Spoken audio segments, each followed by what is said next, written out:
Lord of the Rings and The Hobbit are two of my favorite series of books and movies of all time. So when I stood in front of the Hobbit house of Bagan in New Zealand where the movie was filmed, I was exhilarated. Everything felt so real, and it was like I was a hobbit, cooking and eating brunch in front of the window or lying on the soft grass in the warm sunshine. I love this world because everything in it was so full of life. Their songs, dances, and food make me happy whenever I see them.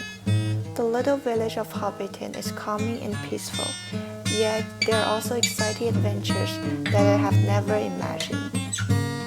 As J.R.R. Tolkien wrote in his book, home is behind, the world ahead, and there are many paths to tread, through shadows to the edge of night until the stars are all alive.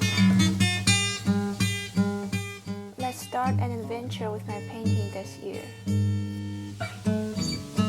I first painted a base layer of hot pink because it is complementary to the cold colors of my painting, such as the green that takes up a large part of the image.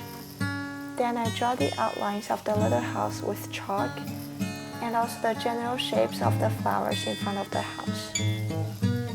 Then I started to paint the roof and bricks on the house with blended colors. For the frames of the house, my colors are less blended and more distinct. In this way, they look real but also slightly different from the roof. The door is the focal point of the painting. It has a color of light cobalt blue, and the reflection on the window in the middle leads the viewers to wonder what was behind the person who took the picture. The reflection in the smaller window adds depth to the image as well. The steps in the front are a bit more challenging than the walls because they are more irregular and less flat. The mailbox next to the steps is an important element to help the viewer's eyes travel around the painting because it has the same bright color as the door, so they harmonize with each other. My inspiration painter is Thomas Sanchez, a Cuban artist. I take inspiration from the tunnel compositions in this painting of his called the Four Elements. My painting also has a tunnel as its main composition, and it has many repeated shapes such as triangles and concentric circles. The plants in this picture are particularly challenging to paint, partly because I have never painted something like this before. But once I started it, it becomes easier. I can play with all the shades of green. For example, applying a base color of dark green and adding lighter green on top can make it pop out.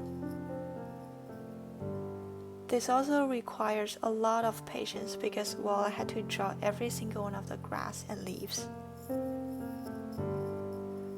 My favorite part in my painting is this square yellow pot below the door.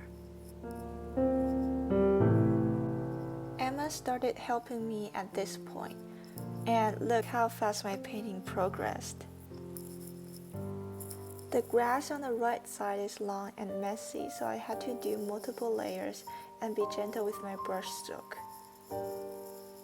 We added a lot of yellow to the green paint to lighten it up because it has to match with the color at the bottom.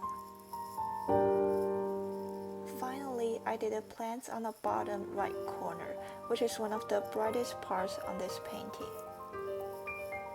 The colorful flowers in between the leaves are definitely a dessert for me.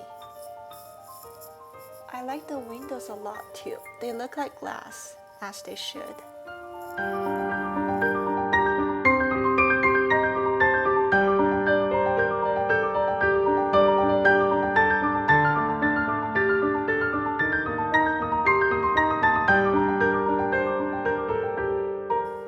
This is how the verse in the book ends.